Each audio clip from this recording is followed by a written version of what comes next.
What's up? It's your girl Sofia Gutierrez with Arena Football One, and today I'm joined by none other than Southwest Kansas Storm, Reggie Bracy. How you doing, Reg? I'm good. I'm super good. I'm glad to be here talking to you. I'm amazing. Uh, Feeling amazing, I'm sure, because of Yeah, a big win this weekend. Not only a big win, but a barball pick six that never had one happened. like that before. Talk to me about it. Talk to me about all the emotions that you felt, especially because, I mean, you had that happen at home, and it's only your third week. So crazy story going up into that game. Just being around the arena game, you have to be aware in the red zone, they can throw it off the crossbar. So a couple days up to that game, Coach Sheck, which is our defensive coordinator, he definitely reminded us like we're in the red zone, turn around, run to the ball because it can't come off the crossbar. And Saturday, I turned around, it's coming right back to me. I caught the ball and off the crossbar. And I wanted in my head, I wanted to freeze up because that was a little new, but I just hit the ground running. And the only thing I know to go is to the end zone, and that's where I made it. So I was excited. Yeah. Now, I've asked a couple of the offensive players, like, when you guys score, do you guys ever practice for a touchdown win or what do you do? What about you? Did you ever think about this? So I did. You always have like handshakes prepared or something prepared, but once I got in the end zone, me personally, all that went out the window. I was just so happy and so excited. I wasn't thinking about that. I wasn't thinking about that. That Uh, just went out the window. I thought about it after the fact, but yeah, it has slipped my mind. I was too excited. that's amazing. No better way to get a play like that, especially at home. And I know we're, past that midway point of the season, but how did that kind of get you excited for playoffs and what's still yet to come? So I that brought me a lot of excitement. That's one of my first like bigger plays to help out the team, and just coming here, I got a later start with my team, so it was like a filling out process, and I didn't have as many practices as the other guys had. So I think it was a good for the teammates around me to see like that I do have a little juice, and it just brought the team even closer together. We already were super close and doing things just outside of practice. But after the game Saturday, I feel like we definitely gained a new level of team chemistry, and I'm excited because going into the playoffs, I think that's really gonna help us. Yeah, definitely. Now, before we talk about team dynamics and kind of how you guys meshed this time of the season, especially you coming in later on in the season, I want to talk about where it all started. Now, I've met a couple of players who are from the South who have made their way to Kansas. How has that transition been? Not only to Alabama, not only from where you're from in Alabama to Kansas, because I know you were in a couple of places before then. So, talk to me about adjusting to new places. So yeah, my first so just being in football so early, I was able to travel pretty early because of football. So in sixth grade, I was on a travel football team where I went to places like Florida, Atlanta, the Carolinas, up north Chicago. So I've been traveling with football for a good little time. But my parents and chaperones were still there. It wasn't until me committing to Iowa where I really was by myself and having to adjust. And I would kind of compare that to Kansas. And I would also say that that made my transition to Kansas easier because it's kind of the same Midwest feel. Not exactly, but it's kind of around the same. And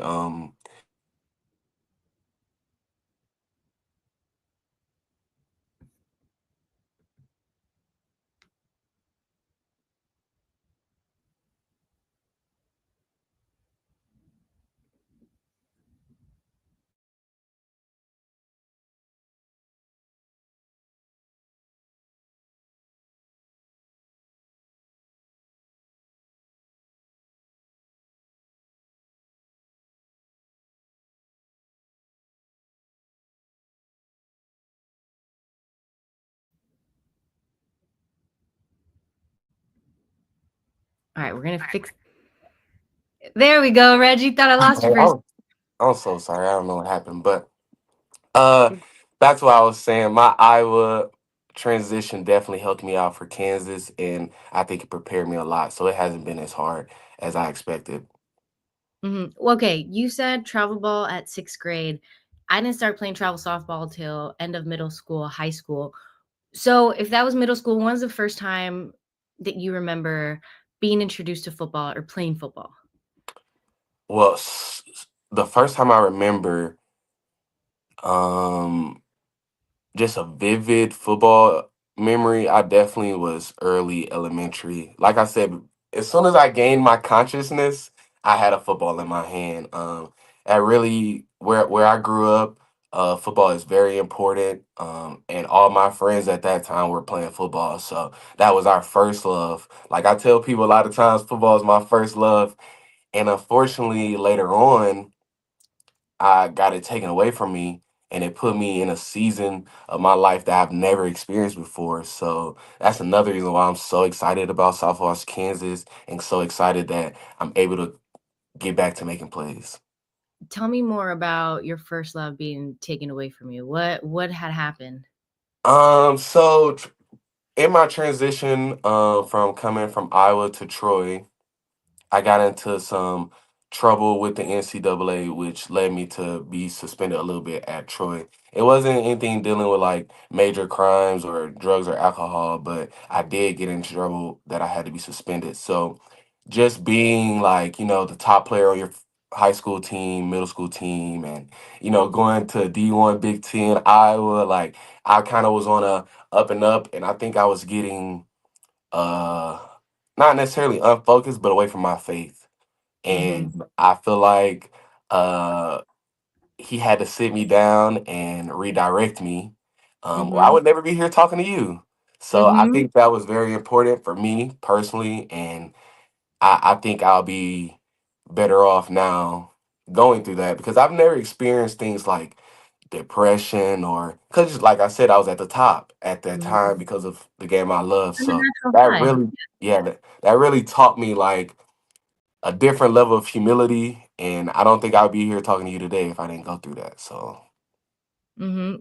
When people go through hard times and lose their first love, whether it's sports or someone, people can really get to a funk and don't know how to get out of it. But you stayed true to God, you maintained your faith, and that helped you guide you back to where you needed to be. What is some advice that you would give someone who's stuck in that space and can't see the light at the end of the tunnel? What is some advice that you would give yourself going through that now, having gone through what you did?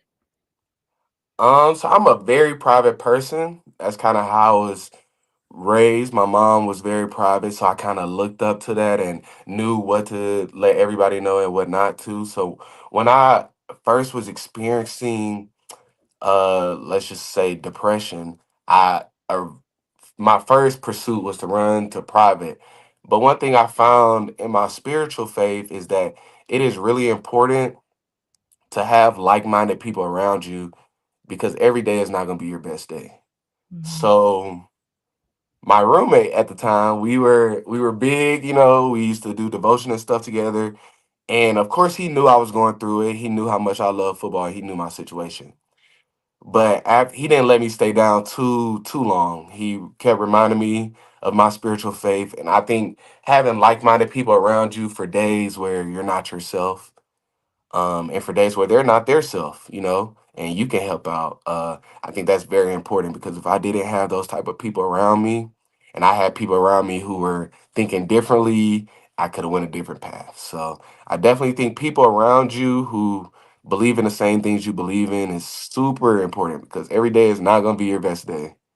Mhm, mhm. Very, very well said, Reggie. Now, talking about having people around you who have similar beliefs or will help get you up when you're feeling low. I want to get into dynamics. Now, I know after that big celebration, everyone is super excited and it creates a bond between the guys. Is there someone on the team who has really been like, hey, come on, Reg, like, come over here, come sit and have lunch with us, or has really, Oh made yeah. you feel welcome? So when I first got here, I told you it was kind of like towards the middle of the season. I came in with another receiver. His name is Darian Conrad. We call him DC. He was one of the first guys that I really locked in with. But there's a running back. But the running back on our team, Logan, I think he was one of the first guys to, like, try to take me under the wing and show me around because he's been here since preseason and week one. So I really appreciate, and we have a lot of veterans on our team that are way older than me and been through this league, that can help me with like the rules of the arena game. Like, we have D Wash and even D Trey, which is our corner, our veteran corner, and our veteran wide receiver. They've been helping me a lot with like the arena rules and getting me up to speeds to where I can make an impact for the team. So Mhm. those three guys definitely, I would have to say, have been the most influential as far as helping me out on the Yeah. team. Since the first week, I traveled to Washington, and Washington was playing Southwest Kansas Storm. And Darius Washington is always smiling, is always looking like you could say, "Hey," it's like, "Hey, how you doing?" He just seems like such a genuine nice guy. I just had He to throw that out is. there. When you mentioned him, I was like, I see it, and Yeah, I totally he believe is. it. I love D Wash. Okay, okay. Now, talking about 100-yard football to arena football and all the rules, we have to talk about the difference in pace of the game. How did you adjust to how quick this game is? So how did I adjust to how quick it is? Have you Uh, adjusted yet? I have, yeah, that's what I was thinking. Like, maybe I think the more reps and reps and reps, every rep is getting a little bit slower. Um, every film session, I'm knowing what to look at and what keys can help me slow the game down. But it is the field being much smaller allows the guys to get up on you and make moves much quicker than maybe the outside. Maybe the outside game. So it's been an adjustment. I don't think I'm too far behind, but I don't think I've adjusted all the way yet. Mhm. I definitely Now, think I have some work to do. yeah, there's 2 other things that I wanna ask you about the game. Talk to me about having the fans so up and close to you, whether you're Okay. making a play, whether they're talking, cheering you on. How has that influenced you when you're in the game playing? So luckily, Kinnick Stadium at Iowa is like kinda very narrow. The stands are very narrow. So when I my first games in college, I was like, these fans can touch me. Like, so luckily Iowa did prepare me for this type of arena styled gameplay, and I'm a player who feeds off the energy. So home games like last week, I don't know if I would have ran a pick six if we were at a away game. So I definitely think I am a I like to feed off the vibes around me. So I don't have any problem with the fans being so close. Mhm. Now, would you say you prefer home games or away games then? Because you like feeding off the energy, but sometimes I've heard from others that they prefer away games because they bond with their boys more. Ooh, that is a good thing. Like, away games, you go in there like it's Southwest Kansas versus everybody. But home games, I feel like I got the support of the city on my back. So that's tough. I would have to say nothing's better than a good home win. Like, defending your arena, nothing's better than that. Yeah, and of course, I have to ask about the one who's undefeated every time, the wall. How have you adjusted to having the wall there? So, if we cannot tell, I Ah! do have a little bobo from my pick six. I don't think the quarterback was too happy with me running it back. So at the end, I got a little push into the wall. The wall is undefeated. I felt it for the first time after my pick six. So the pain didn't last as long as it could have because I was thinking about my pick six. But I do have a little war scar to represent it. I do have a little war scar, little It turf makes things burn. fun though, you know? Yeah, little turf burn, you know. So That some makes battles I mean I did something. Yeah. Now, I know we're past that halfway mark of the season. Right. Obviously, the goal for the team as a whole is to make it to playoffs, win a championship, and get a bling with the ring at the end of the season. What are some personal goals that you have for you? As far as with football, Yes. yeah. So I definitely want to improve on what I've been doing. I think just watching film from the game, I did have a lot of good plays, but there's still some mistakes that I'm making that I want to clean up, and I think that's going to help us reach the next level. We're big here on going week by week. We know our ultimate goal is to get the bling at the ring, but if we don't handle what we have to the next game, then that dream is going to become slimmer and slimmer. So I really I don't want to. I'm trying to. It's a mental battle, but I'm trying to stay focused on week to week. But I definitely think just me personally, I can improve. I missed some tackles last game that I think the more and more reps I take, I usually don't miss those tackles. So I want to get back to that side of Reggie Bracy. Like I said, because it's been a little minute. I have been training as far as like pro day training, but it's been a little minute since I've played football because of my situation, and I can see the more and more reps I get, the that I'm getting back to where I used to be. So that's personally, I want to be back where I used to be. Mhm, Football is a game of practice. Like if you don't practice it, some parts of your game, like tackling, which is so fundamental, will slip away. So that's where I'm looking to grow. I don't want to make those missed tackles. That's not the player I am. So I'm trying to fix that this week. That's my focus. But mhm, I'm week by week. I'm not. I know the ultimate goal and I know how to get there, and that's to win next week. So that's what I'm focused on. mhm. Yeah. Now, I know you mentioned you can't always practice football. You need people with you if you're going to practice your throwing, your tackling. What are some things that you like to do to stay busy and keep you active when you're not on the field? Um the gym, of course, everybody says that, but I really love the gym. And even football is my first love, so it's kind of hard for me to think about other things. Like I love going to the gym, I love throwing the football, and I coming to Southwest Kansas, we have a lot of guys who are like that.